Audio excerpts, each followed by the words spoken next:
So have you ever been having a conversation with somebody, and you guys are talking and they get to talking about something, and they could be explaining, like, say, where they went for vacation, and they're talking about, where they went, and they're describing the scenery and the settings and the people and everything. And you're imagining this in their mind while they're talking about and describing, their vacation. And you're imagining it. And then, say they're talking about, a flight they took to here, and they spent the weekend, and they did this and they did that. And then next thing you know, they get to talking about how, they're getting ready to take, the lease that they have on the car, and they're getting ready to go take that and get another car, a brand new car, a nicer car. And they're talking about all these things. And somewhere along in the conversation, you start to covet what they have. Well, why can't I have this? Why it seem like they always get to go on the nice trips? Why it seem like they always driving a new car every year? Why it seem like, you know what I'm saying?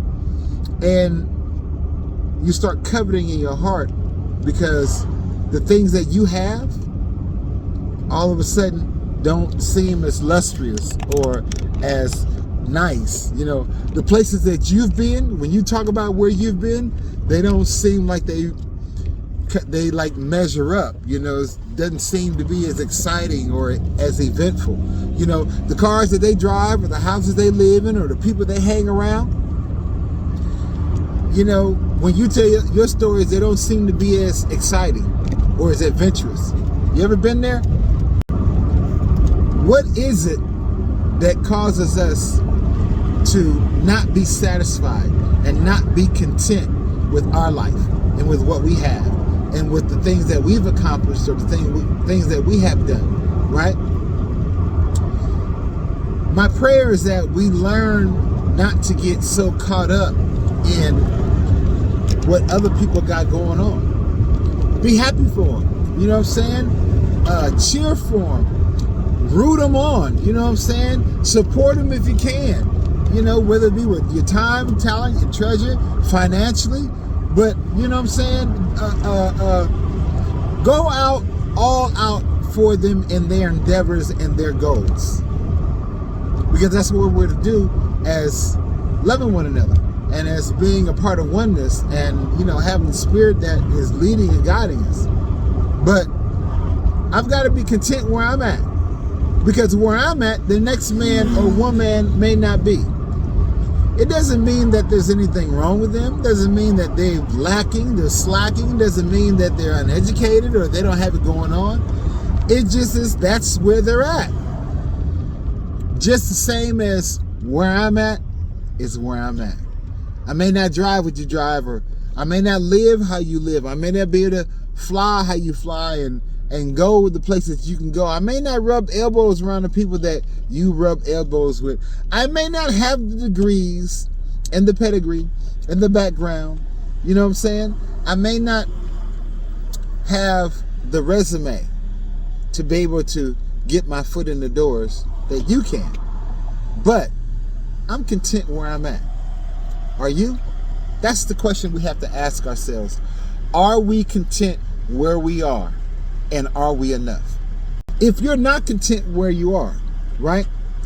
Don't let your discontentment be ruled by, be weighed by, be swayed by, or be controlled by other people's actions, what others are doing. Okay? Because the very thing that they're doing, we too can do.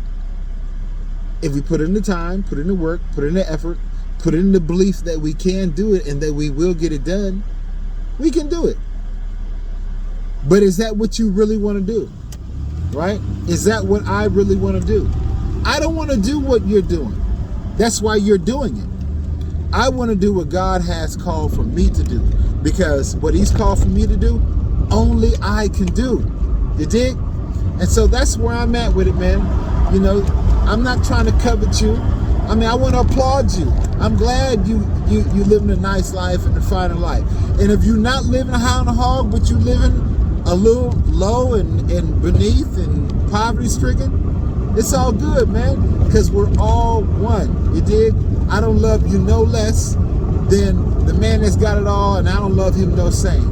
I love you both the same because I love myself, and you guys are me, and I am you. You dig? So I'm starting to learn that, man, that it's not about coveting what other people have, right? Learn to be content where you are, right where you are. And if you're not content where you are, try to get in the space to be content, okay? Because you don't have to be satisfied. You can be content where you are, but not be satisfied. You can say right now, today, where I am, as I am, in this form of state of being right now, I'm content. But by no way am I satisfied. And so that's why I have goals. That's why I speak forth things that I want. And that's why I take charge in creating my reality. Because I'm not satisfied. But I will be content in all things. You did? You know the reason why I can be content? I'm going to tell you the real deal. I can be content and you can be content. Right? We can be content right where we're at because God is with us. He's always with us. He said he would never leave us or forsake us. Matter of fact, in the book of Hebrews, chapter 13, verse 5, talks just about that, right? Let's read it and get into it. Let your conversations be without covetousness, and be content with such things as ye have. For he hath said, I will never leave thee or forsake thee. Hebrews 13 and 5. So does that mean, I can't have certain kind of conversations? Does that mean I can't talk about certain things? Well, I would just say that maybe you shouldn't if it's going to lead to you feeling covetousness over it. If it's going to lead to you feeling jealous because the next man or the next woman got something and you don't. You know what I'm saying? Maybe that's conversations you need to stay away from. But in all actuality, our conversations we can talk about so many things. There's a plethora of things that we can discuss and talk about where it doesn't have to wind up being covetous in either one of the parties' hearts that's in communication. The way you not covet what the next man or next woman has or is doing or is planning is by being content in yourself, being more than enough within you. And if there's something you want to go do it. If there's something you really truly want to do it. You know what I'm saying? If it costs a certain amount, okay, save. If you got to save for a while, save until you get what you need to do what you need to do. Because that's what you say you really want to do. If it's somewhere you want to go. What's stopping you?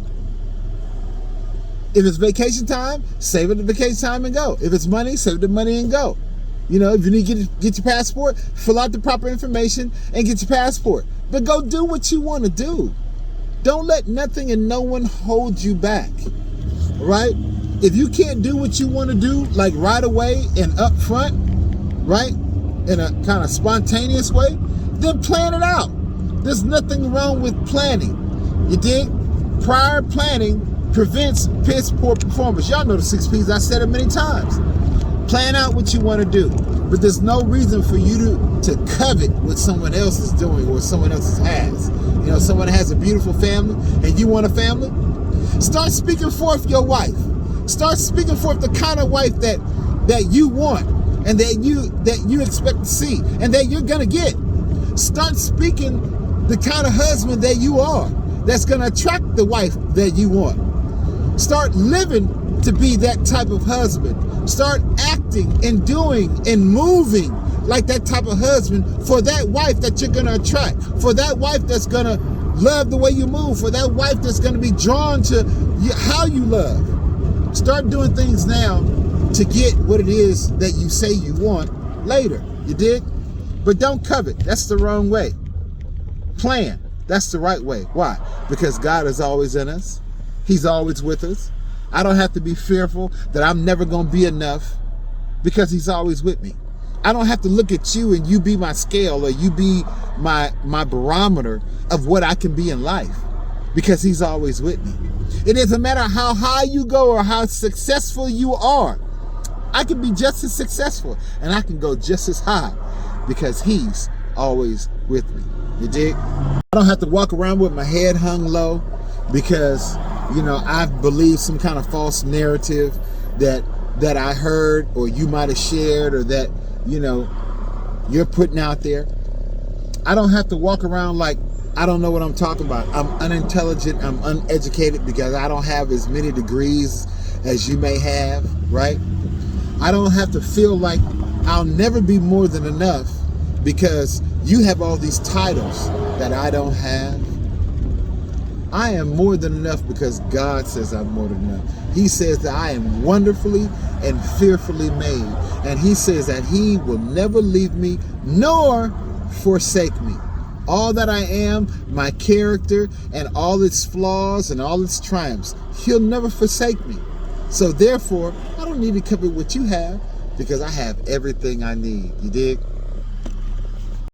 Yo, your man LaVon just want to come on real quick, man, and just hit y'all with that, encourage y'all with that, to let you know you don't have to covet what the next man has or the next woman has. You know what I'm saying? Whether it's something you verbalize or whether it's something you keep secret in your heart that you would never share.